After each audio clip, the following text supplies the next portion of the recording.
Inilah mobil yang biasa dipakai oleh pejabat negara. Kini, Fortuner ada yang dilengkapi dengan mesin diesel 2800 cm3 yang sebelumnya hanya tersedia dengan mesin diesel 2400 cm3 dan mesin bensin 2700 cm3. Tak cuma itu, Toyota juga menghadirkan Fortuner yang lebih sporty, Fortuner 2.8 VRZ GR Sport 4X4 AT yang jadi tipe termahalnya Fortuner. Di segmen SUV ladder frame ini, pesaing terdekat Fortuner adalah Mitsubishi Pajero Sport. Kedua SUV ladder frame ini kerap salip menyalip dalam hal penjualan mobil. Keduanya sama-sama menawarkan desain ala SUV yang tangguh. Baik Mitsubishi Pajero Sport maupun Toyota Fortuner ini memiliki keunggulan masing-masing. Mulai dari desain eksterior, interior, hingga ketangguhan mesinnya punya keunggulan tersendiri. Buat kaum mendang-mending, pilih new Fortuner atau Pajero Sport. Ini perbandingannya. Desain eksterior. Dari segi desain sebenarnya Fortuner dan Pajero Sport memiliki desain yang tangguh khas SUV. Desain gagah kedua SUV ini seakan siap dibawa kemanapun, bahkan sampai medan berat sekalipun. PT Toyota Astra Motor, TAM, meluncurkan Fortuner terbaru dengan mesin 2800 cm3. Secara tampilan sebenarnya tak jauh berbeda dengan Fortuner sebelumnya. Namun, Toyota juga menghadirkan Fortuner terbaru yang lebih sporty. Kini ada Fortuner 2.8 4X4 Sport. Dari segi tampilan, Toyota Fortuner GR Sport ini mengusung desain bumper dan grille yang lebih kokoh. Semua tipe Fortuner sudah dilengkapi lampu utama dan lampu kabut LED. Kesan tangguh pada Fortuner juga terlihat dari garnish krom gelap pada grille yang dipadukan dengan bumper spoiler depan yang sporty. Khusus untuk tipe GR Sport, ada pelek alloy dengan desain baru yang tampak lebih gagah. Di bagian belakang juga terdapat bumper spoiler yang lebih elegan. Toyota Fortuner dibekali kick sensor with power batch door untuk tipe GR Sport dan VRZ. Beralih ke Mitsubishi Pajero Sport, mobil ini hadir dengan bahasa desain dynamic shield khas Mitsubishi Motors. Mitsubishi Pajero Sport dilengkapi LED active cornering lampu untuk membantu pengendara bermanuver di kondisi minim cahaya. Kemudian di sisi samping, desain Pajero Sport 2021 tetap mempertahankan lekuk bodi yang gagah dan berkarakter. Di belakang, Pajero Sport hadir dengan power tailgate dengan kick sensor. Juga dengan desain rear combination lamp yang futuristik dan tetap mencirikan identitas Pajero Sport. Desain baru, rear spoiler dan juga shark fin antena menambah kesan luxury. Interior. Beralih ke interior, Toyota Fortuner khususnya GR Sport memiliki desain elegan dengan nuansa warna hitam. Tata letak Fortuner GR Sport juga memberikan image sporty. Di dalamnya terdapat head unit 9 inci dengan konektivitas smartphone, NFC untuk membaca e-tol, hingga voice command. Nuansa sporty GR Sport ada di bagian setir, start-stop button, hingga headrest cover. Fortuner juga kini mengadopsi sistem auto AC with dual zone, memungkinkan pengemudi dan penumpang depan menentukan temperatur yang berbeda sesuai keinginan. Pengaturan yoke untuk sopir dan penumpang depan tersedia dengan power seat adjuster. Tak cuma itu, Fortuner terbaru juga memiliki wireless charger, drive mode, eco, normal, power mode, electrochromic. Rear view mirror memungkinkan spion tengah meredup jika terdeteksi ada cahaya menyilaukan dari belakang saat malam hari, serta rear seat entertainment with illumination untuk kenyamanan penumpang belakang. Fortuner GR Sport dilengkapi surround monitor untuk memantau setiap sisi kendaraan untuk mencegah kecelakaan saat parkir.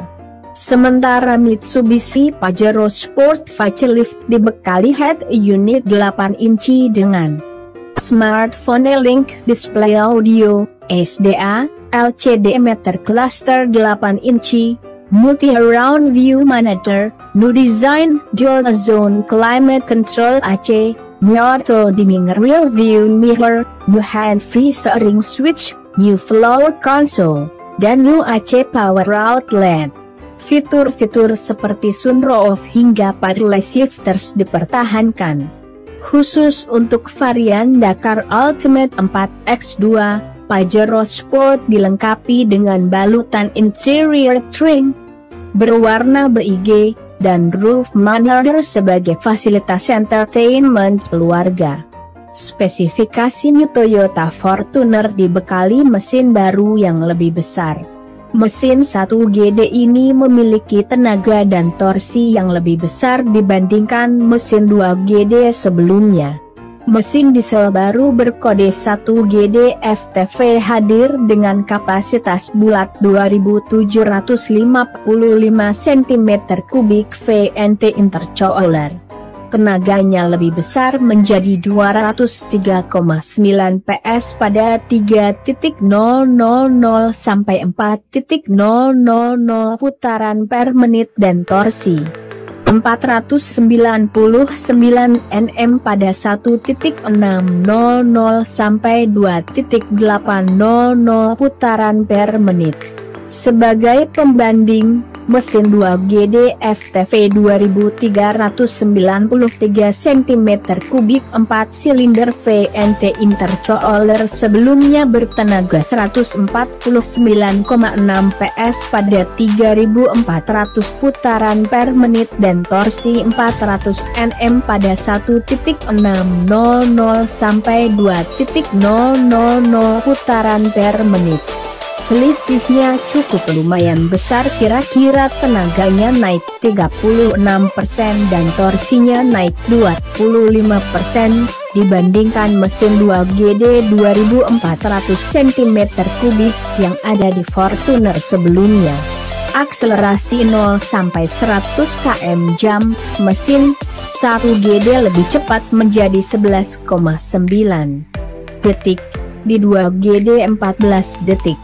Begitu juga pada saat berakselerasi pada kecepatan 60-80 km/jam, mesin 1GD mencatatkan waktu lebih cepat yaitu hanya 2,8 detik, sementara mesin 2GD 3,7 detik, kata Direktur Pemasaran Toyota Astra Motor Jimmy Suwandi saat peluncuran New Fortuner 2.8 VRZ secara virtual, Kamis, 13 Januari 2022.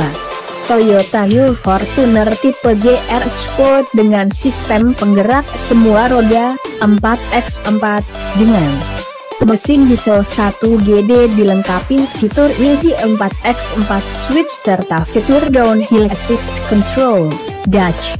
Selain mesin 1GD 2800 cm3, Toyota juga menawarkan Fortuner dengan mesin diesel 2GD 2400 cm3 dan mesin bensin 2TR 2700 cm3.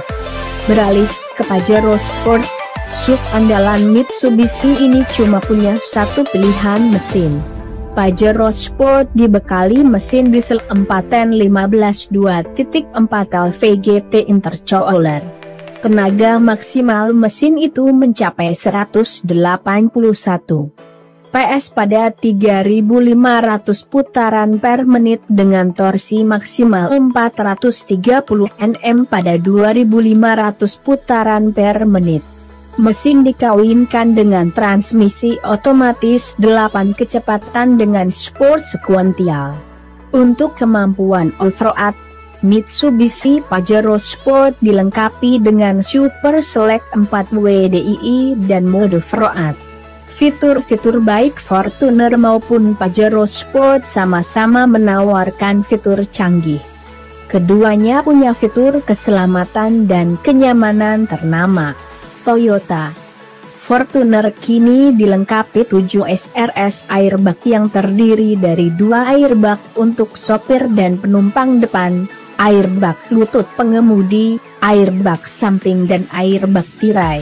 Semua tipe Fortuner juga punya Hill Start Assist, HSA, Emergency Brake Signal, NEBS, Traction Control, Vehicle Stability Control, dan Trailer Sway Control.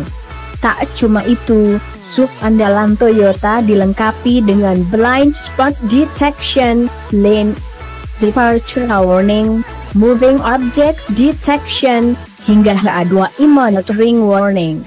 Toyota Fortuner terbaru telah terintegrasi dengan T-Into, yang bisa menghubungkan mobil dengan aplikasi M-Toyota di gadget.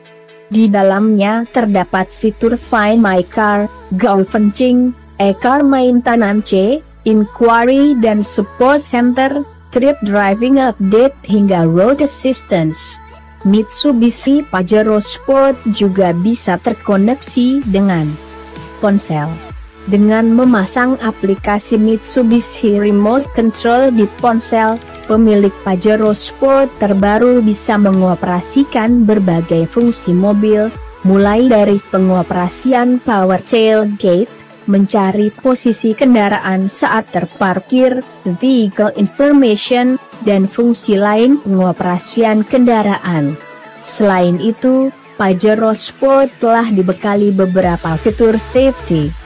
Fitur-fitur keselamatan yang ada pada Pajero Sport antara lain Forward Collision Mitigation, FCM, Ultrasonic Mist Acceleration Mitigation System, UMS, Blind Spot Warning, Lane Change Assist, BSWLCA, Rear Cross Traffic Alert, RCTA, Electric Parking Brake, EPB, Brake Roll Hold, Tidak hanya itu, fitur keamanan seperti 7 SRS airbag, Active Stability dan Traction Control, ASTC, Anti-Lock Braking System, Electronic Brake Distribution, Brake Assist, telah disematkan juga didukung oleh teknologi RISE, Reinforced Impact Safety Evolution, Body, dan Rigid Ligatway.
Bom nuklir atau bom atom adalah sebuah senjata pemusnah massal yang mendapat tenaga dari reaksi nuklir dan mempunyai daya ledak yang sangat tinggi. Senjata nuklir mampu menghancurkan sebuah kota atau bahkan sebuah dari satu negara, tergantung dari jenis dan kekuatan senjata tersebut. Berapa banyak senjata nuklir yang dimiliki Rusia? Jumlah senjata nuklir yang disajikan dalam data perkiraan, tetapi menurut Federasi Ilmuwan Amerika, Rusia memiliki 5.977 hulu ledak nuklir perangkat yang memicu ledakan nuklir, meskipun angka ini termasuk sekitar 1.500 hulu ledak yang sudah dipensiunkan dan akan dibongkar. Seberapa merusakkah senjata nuklir? Senjata nuklir dirancang untuk menyebabkan kehancuran maksimum. Tingkat kerusakannya bergantung pada sejumlah faktor, seperti ukuran hulu ledak. Namun, hulu ledak terkecil pun bisa menimbulkan banyak korban jiwa dan konsekuensi jangka panjang. Sebagai gambaran, bom yang menewaskan 146.000 orang di Hiroshima, Jepang pada Perang Dunia II adalah sebesar 15 kiloton. Sedangkan hulu ledak nuklir bisa mencapai lebih dari 1.000 kiloton. Kecil kemungkinan bertahan hidup di area yang terdampak langsung ledakan nuklir. Setelah kilatan yang menyilaukan, bola api besar dan gelombang ledakan dapat menghancurkan bangunan hingga jarak beberapa kilometer. Seberapa tinggi posisi ledakannya dari atas tanah? Lingkungan setempat. Dikutip dari Science Alert, radius ledakan nuklir mempengaruhi efek yang terjadi pada manusia. Untuk nuklir ukuran 1 megaton, radius hingga 21 km, 13 mil, mengakibatkan kebutaan kilat pada hari yang cerah. Sedangkan radius 85 km, 52,8 mil, mengakibatkan buta sementara pada malam yang cerah. Bagi mereka yang lebih dekat dengan ledakan bisa mengalami luka bakar tingkat pertama yang ringan pada radius 11 km, 6,8 mil, dan luka bakar tingkat 3 atau jenis yang merusak dan melepuh jaringan kulit, dapat menyerang siapa saja hingga jarak 8 km, 5 mil. Dan ada beberapa nuklir besar kepunyaan Rusia dengan radius ledakan sampai 900 km. Kebayang kalau nuklir diledakkan. Слава народу-победителю! С праздником вас! С Днем Великой Победы! Ура!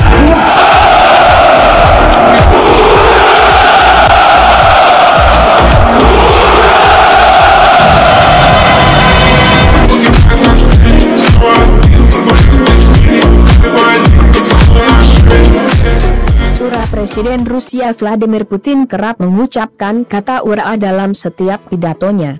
Karenanya, makin banyak orang yang ingin mengetahui arti dari "ura" itu sendiri. Sebenarnya, apa artinya "ura"? Invasi Rusia ke Ukraina membuat atensi masyarakat semakin tinggi kepada dua negara tersebut. Publik pun selalu menyimak informasi dari dua belah pihak dan berdoa agar segera ditemukan jalan damai. Di tengah invasi, Presiden Vladimir Putin beberapa kali tampil ke publik. Ia bahkan meneriakkan ucapan "ura", sering juga ditulis "ua", saat menghadiri parade pasukan militer. Jadi, apa arti dari kata "ura"?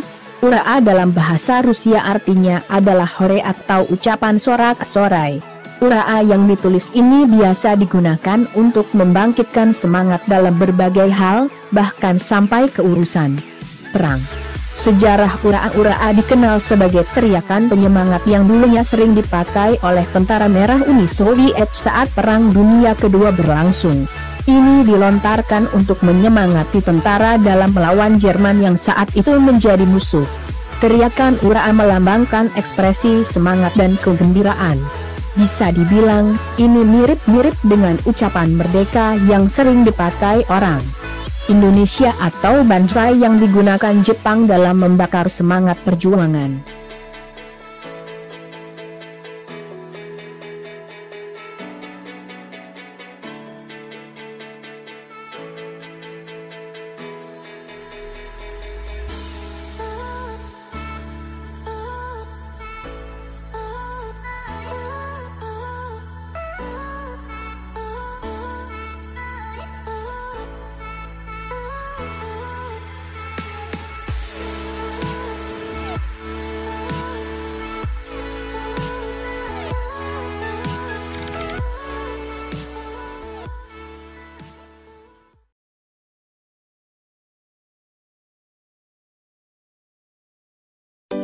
Prediksi Jakarta bakal tenggelam menguat, 2030 bisa kejadian.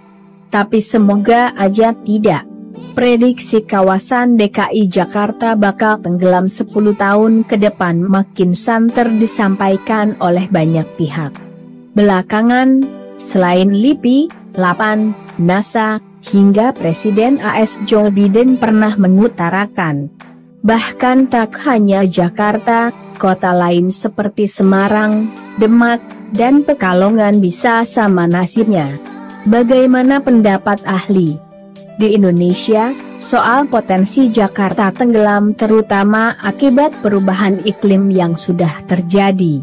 Kepala Environmental Engineering, Universitas Airlangga, Dr. Eko Prasetyo Kuncoro. Ia mengatakan secara rasionalitas pemanasan global ini tidak dapat terelakkan dan memiliki efek yang sangat banyak. Salah satu efek yang sangat dirasa oleh masyarakat dunia terkait dengan pemanasan global adalah perubahan iklim yang menyebabkan kenaikan temperatur air laut sehingga menyebabkan muka air laut relatif mengembang dan memiliki volume banyak. Awalnya permukaan tanah turun kemudian permukaan air lautnya naik. Nah, kombinasi inilah yang menyebabkan sebagian kota itu akan tenggelam, katanya.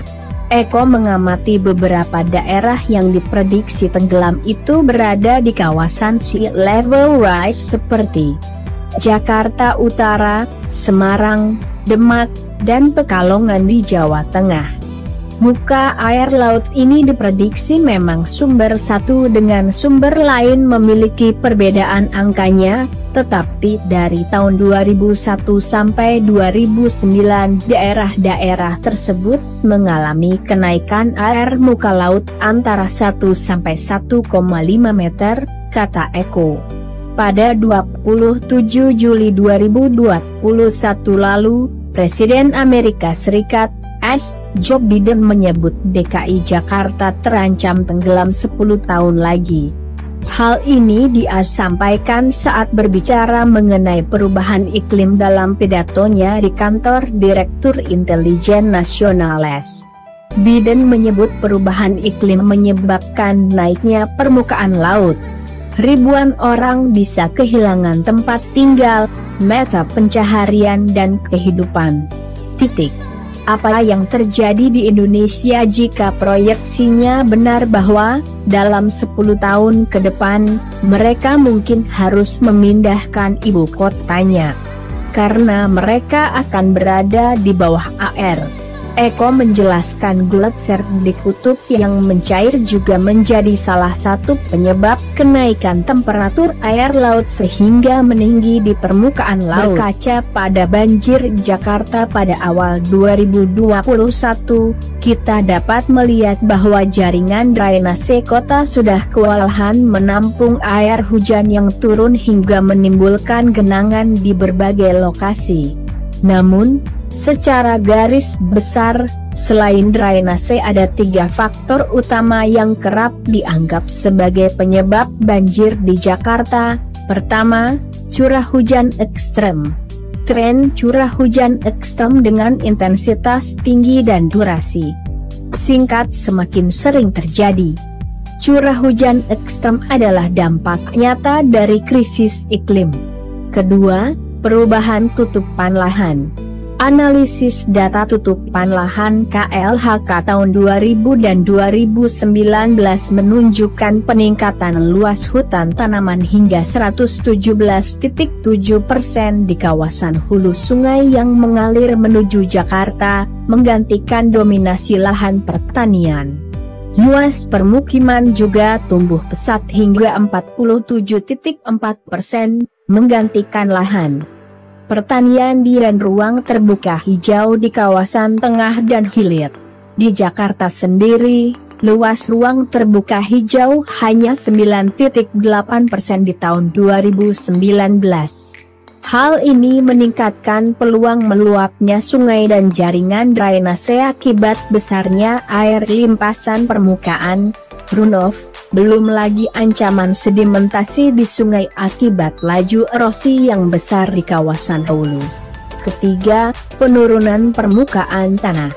Penurunan permukaan tanah Jakarta mencapai rata-rata 12 cm tahun, dan terjadi dengan lebih ekstrem di bagian pesisir utara Jakarta dengan laju penurunan hingga 25 cm tahun.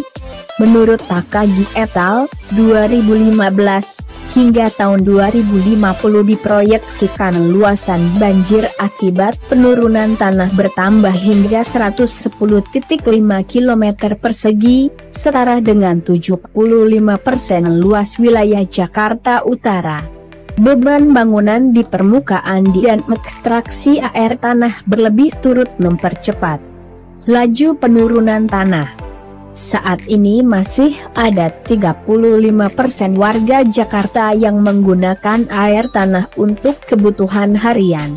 Akibatnya, tinggi muka air tanah di Jakarta semakin dangkal dan kapasitas simpan air menjadi lebih rendah. Sampai sekarang, upaya Jakarta dalam pengendalian banjir dilakukan dengan basis infrastruktur fisik, re-infrastructure, berupa pembangunan dan perluasan waduk situ, pompa air, polder, dan pemeliharaan kanal. Namun, efektivitas infrastruktur fisik ini akan menjadi terbatas, apalagi saat menghadapi krisis iklim, seperti kejadian bobolnya tanggul penahan banjir di New Orleans saat badai Katrina menerjang. Oleh karena itu, diperlukan pendekatan lain yang lebih adaptif melalui pendekatan NBS dengan melibatkan berbagai fungsi alam seperti intersepsi air hujan melalui vegetasi, peningkatan infiltrasi air ke dalam tanah untuk meningkatkan kapasitas tampung air hujan, ataupun memperlambat laju aliran air untuk mengurangi laju erosi. Di kawasan perkotaan, pendekatan NBS mampu memberi manfaat lain seperti filtrasi polutan hingga mengurangi dampak Urban Heater Island 1. Selain itu, pendekatan NBS juga adaptif, karena implementasinya dapat dilakukan secara penuh melalui pendekatan restorasi alami dan infrastruktur ramah lingkungan, Green Infrastructure, atau implementasi hybrid dengan menggabungkan fungsi Green Infrastructure existing dengan Green Infrastructure. Solusi adaptif berupa hybrid infrastructure dapat menjadi pendekatan yang cocok diaplikasikan di Jakarta karena pendekatan ini bukan hanya dapat diterapkan pada daerah sungai, tapi juga bisa diterapkan pada daerah permukiman untuk memperluas kapasitas pengendalian runoff sehingga mencegah banjir lokal.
Pilot, pengemudi pesawat terbang, penerbang atau juru terbang adalah sebutan untuk orang yang mengemudikan atau mengawaki pesawat terbang. Sebagai sebuah profesi yang menuntut keahlian skill dalam mengemudikan sebuah pesawat, seorang pilot harus menempuh ujian resmi yang diadakan oleh sekolah penerbangan dan otoritas penerbangan. Jika dinyatakan lulus dalam ujian, seorang pilot akan mendapat sertifikasi terbang atau ijazah penerbang, pilot license, yaitu suatu surat pengakuan kemampuan sang pilot, kompetensi, untuk menerbangkan pesawat dengan tipe ukuran tertentu. Dalam tugasnya di dalam kokpit pesawat, pilot dibantu oleh seorang co-pilot. Selama penerbangan berlangsung semenjak pintu terakhir ditutup untuk take off hingga pintu pertama dibuka setelah landing, pilot dan co-pilot akan mengikuti jalur-jalur penerbangan yang telah didaftarkan dan terprogram melalui bantuan sistem navigasi pesawat serta mengikuti informasi yang diberikan oleh menara kontrol lalu lintas di bandar udara maupun petugas pelayanan lalu lintas penerbangan di sepanjang perjalanan. Di dalam sebuah penerbangan komersial, pilot dan co-pilot bertugas mengemudikan pesawat sementara pramugari dan pramugara bertugas untuk memastikan keselamatan, keamanan dan kenyamanan penumpang dalam penerbangan. Pilot, co-pilot, dan pramugari-pramugara disebut sebagai awak pesawat. Dahulu pilot kamikaze dianggap heroik. Ribuan pilot Jepang rela mengorbankan nyawa sebagai pilot kamikaze selama Perang Dunia II. Mereka melakukan aksi bunuh diri dengan menabrakkan pesawat guna membela kaisar. Ribuan pilot Jepang rela mengorbankan nyawa sebagai pilot kamikaze selama Perang Dunia II. Mereka melakukan aksi bunuh diri dengan menabrakkan pesawat guna membela kaisar. Lebih dari 70 tahun setelah Perang Dunia II usai, pandangan publik Jepang terhadap pilot kamikaze sangat beragam. Penyebabnya antara lain karena aksi para pilot tersebut selalu menjadi bahan perdebatan politik. Selama 7 tahun pendudukan sekutu di Jepang, reputasi kamikaze adalah salah satu yang disasar, jelas Profesor M.G. Seftal dari Universitas Shizuoka. Pilot kamikaze, menurutnya, digambarkan sebagai orang gila. Namun manakala sekutu pergi pada 1952, kaum nasionalis sayap kanan muncul dengan kuat dan mereka menggelar upaya selama beberapa generasi untuk mengendalikan narasi, paparnya. Bahkan, pada tahun 1970-an dan tahun 1980-an, mayoritas rakyat Jepang berpendapat kamikaze adalah sesuatu yang memalukan, suatu kejahatan yang dilakukan negara terhadap anggota keluarga. Pada tahun 1990-an, kaum nasionalis menguji opini publik dengan menyebut para pilot kamikaze sebagai pahlawan ulit untuk memastikan jumlah pilot kamikaze.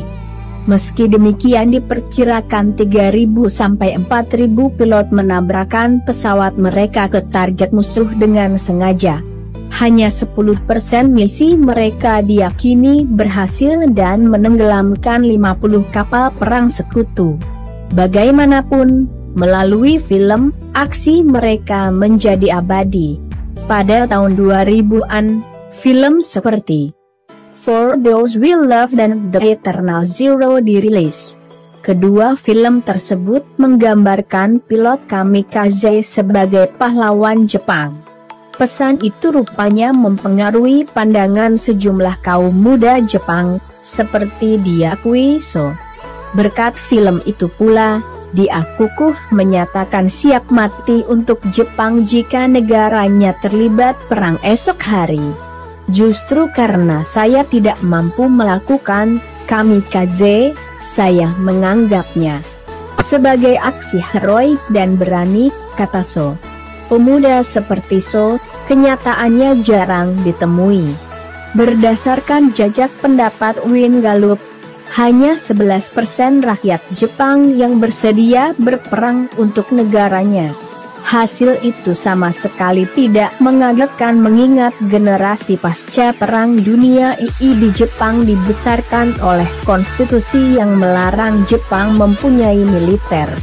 lepas dari pandangan kaum muda terhadap pilot kamikaze. Benarkah para penerbang itu siap mati untuk negaranya ketika mengudara pada usia 17 hingga 24 tahun? Ketika saya berbincang dengan dua mantan pilot kamikaze, yang kini berusia 90 tahun, jawabannya tidak. Menurut saya, 60% hingga 70% dari kami betul-betul ingin mengorbankan diri untuk kaisar, tapi sisanya mungkin mempertanyakan mengapa kita harus bunuh diri, kata Osamu Yamada, mantan pilot kamikaze yang berusia 94 tahun, ditemui di kediamannya di Nagoya. Yamada mengaku tidak sempat menjalankan misi bunuh diri karena perang keburu usai.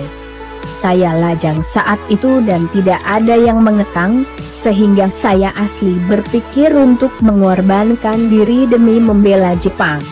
Namun, bagi mereka yang sudah berkeluarga, mereka pasti punya pikiran lain, kata Yamada.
Pemberian gaji bagi pekerja migran Indonesia yang tinggi menjadi pengaruh seseorang untuk memutuskan memilih bekerja di luar negeri.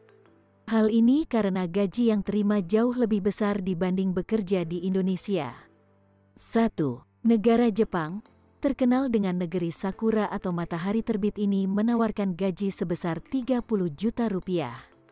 Peluang bekerja bisa sebagai perawat, kangoshi, dan perawat orang tua, kaigo fukushishi. Dilansir dari Nikkei Asia melalui kompas.com, upah minimum Jepang diusulkan naik sebesar 28 yen per jam pada 2022 oleh Komite Pemerintah Jepang yang mengurusi masalah ketenagakerjaan. Dengan begitu, rata-rata UMR di Jepang naik menjadi sekitar 930 yen per jam. Sebagai informasi, Jepang merupakan salah satu negara yang menerapkan hitungan upah per jam. Tokyo menjadi prefektur dengan upah minimum tertinggi di Jepang, yakni sebesar 1.041 yen atau sekira Rp134.600 per jam jika kenaikan UMR yang diusulkan disepakati. Wah, kebayang dong, jika di Indonesia 100.000 itu gaji sehari. Di Jepang cuman 1 jam gaji udah di atas 100.000 per jam. Dampak kenaikan UMR di Jepang. Kenaikan UMR di Jepang diharapkan bisa meningkatkan konsumsi rumah tangga masyarakat negeri sakura itu selama masa pandemi COVID-19 sehingga bisa mendongkrak pertumbuhan ekonomi nasional. Bahkan, beberapa pihak merekomendasikan kepada pemerintah Jepang untuk menaikkan upah minimum tahun 2022 sebesar 1.000 yen agar meningkatkan ekonomi pada masa pandemi COVID-19. 2. Korea Selatan. Selain itu, ada Korea Selatan yang berikan gaji PMI atau TKI sebesar 1 JUTA 800 Ribu won atau setara dengan 22 juta. Korea Selatan menjadi salah satu negara favorit PMI untuk bekerja di negeri ginseng tersebut.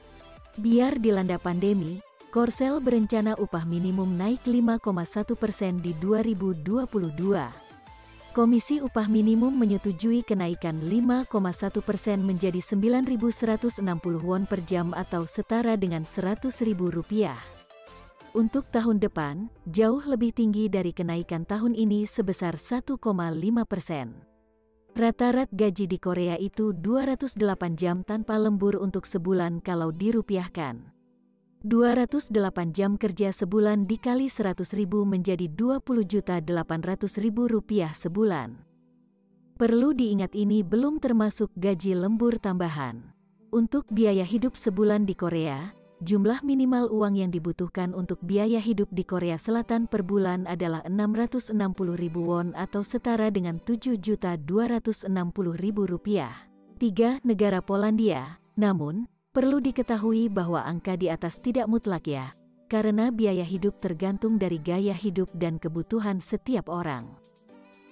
Secara keseluruhan, Anda akan membutuhkan sekitar $500 Amerika Serikat per bulan, sekitar 1.800 PLN mata uang Polandia, untuk biaya akomodasi, makanan, dan transportasi Anda, atau sekitar 7,5 juta rupiah per bulan, berdasarkan info dari website Koura. Buat kalian yang penasaran, berapa sih gaji rata-rata di Polandia? Sebenarnya tidak ada angka yang mutlak, karena tergantung dari pekerjaan yang kalian jalani dan kebijakan dari masing-masing perusahaan. Nah, menurut kalian masing-masing itu jumlah yang besar atau kecil? Tentu saja, jumlah besar atau kecilnya gaji tergantung dari kebutuhan dan gaya hidup masing-masing orang ya. Namun, rata-rata pendapatan untuk pekerja di Polandia adalah PLN 3.200 hingga PLN 3.500. Jika dirupiahkan, jumlah tersebut setara dengan Rp. 12 juta hingga 13 juta per bulan.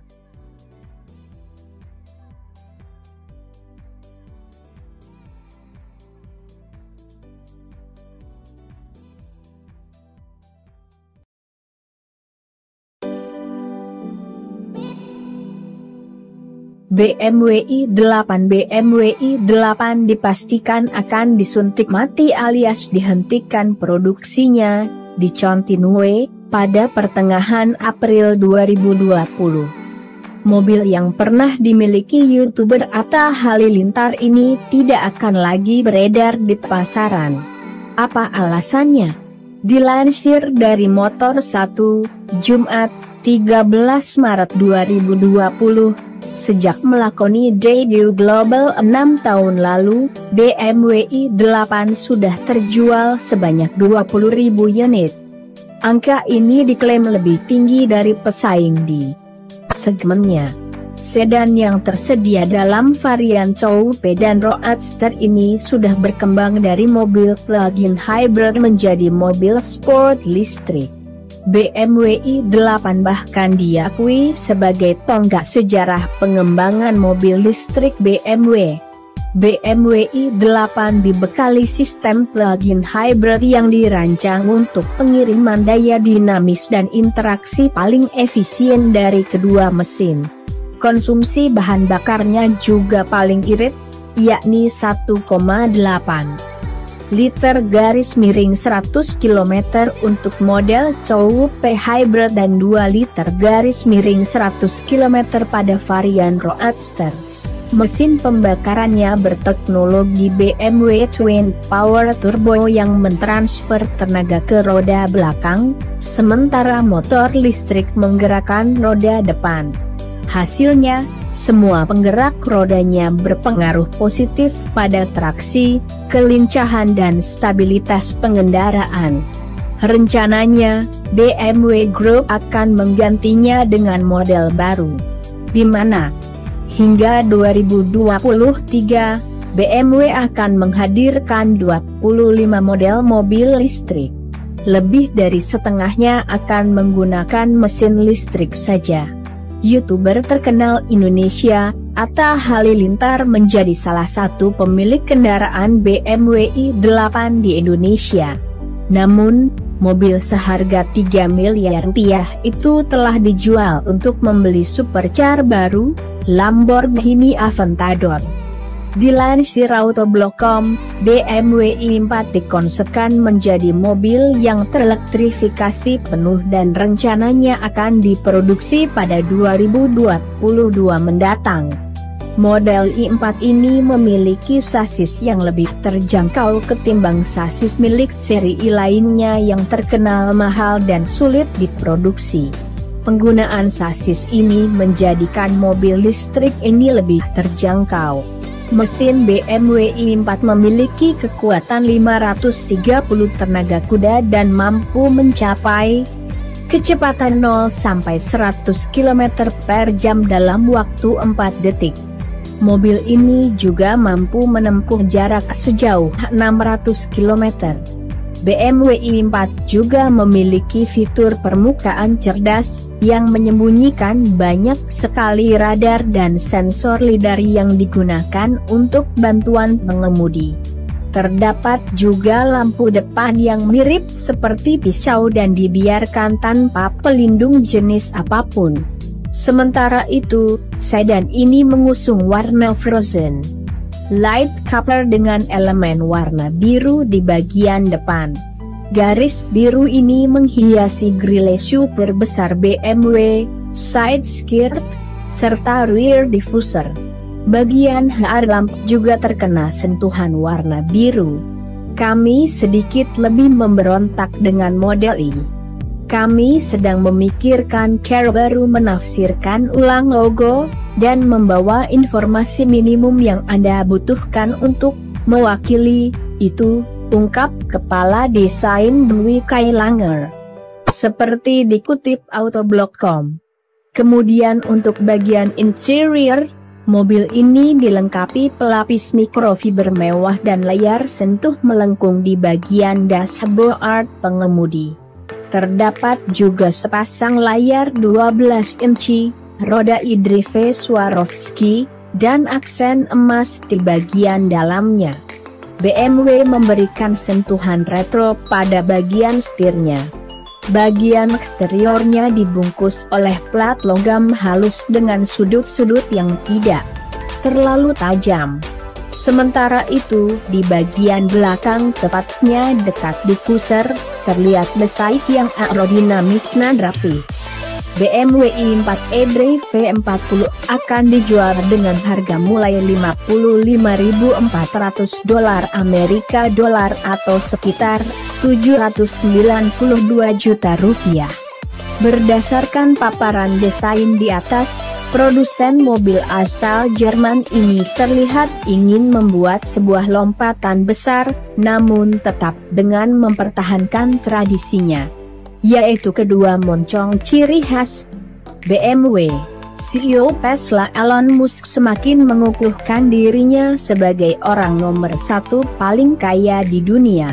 Bahkan, harta kekayaan Musk sudah melebihi kekayaan Bill Gates dan Warren Buffett jika digabungkan, yang mana keduanya juga masuk daftar 10 orang paling kaya di dunia. Menurut data Bloomberg Billionaires Index pada 19 Oktober 2021, harta kekayaan bersih Musk kini ditaksir senilai $243 miliar Amerika atau setara dengan Rp3.422 triliun. Sementara itu, Bill Gates kini berada di posisi keempat daftar orang terkaya di dunia dengan kekayaan bersih senilai $131 miliar Amerika, sekitar Rp1.844 triliun. Pada awal tahun ini, Elon Musk pun menyebutkan tahun 2022 sebagai target barunya untuk memproduksi Tesla Roadster. Tetapi, tampaknya lagi-lagi Tesla tidak kebal terhadap pandemi COVID-19, kekurangan semikonduktor, dan semua kekacauan yang disebabkan oleh situasi ini. Tesla Roadster dipersenjatai dengan 3 motor listrik yang menjanjikan dapat berakselerasi 0,96,5 km/jam hanya dalam 1,9 detik. Meski sesungguhnya, angka paling realistisnya ada di posisi 2,1 detik. Ini pun terbilang sangat dahsyat. Soal jarak tempuh pun seperti yang diungkap, sudah tak lagi jadi isu bagi Tesla lantaran mobil ini mampu melahap 998 km dalam kondisi baterai penuh. Untuk jarak tempuh, kemungkinan besar harus disesuaikan dengan cara membawa mobil dan kondisi jalanannya. Satu hal yang menarik adalah deskripsi di depan mobil yang mengungkapkan bahwa Tesla Roadster ini menembus 0,95,6 km/jam hanya dalam 1,1 detik. Mungkin, secara teori bisa saja jika merujuk pada kalkulasi dari semua potensi yang melekat di mobil tersebut. Jikapun memang bisa, pertanyaan selanjutnya, bisakah pengemudinya mengendalikan mobil tersebut dengan baik tanpa sedikit pun mengubah posisi tangan di setir?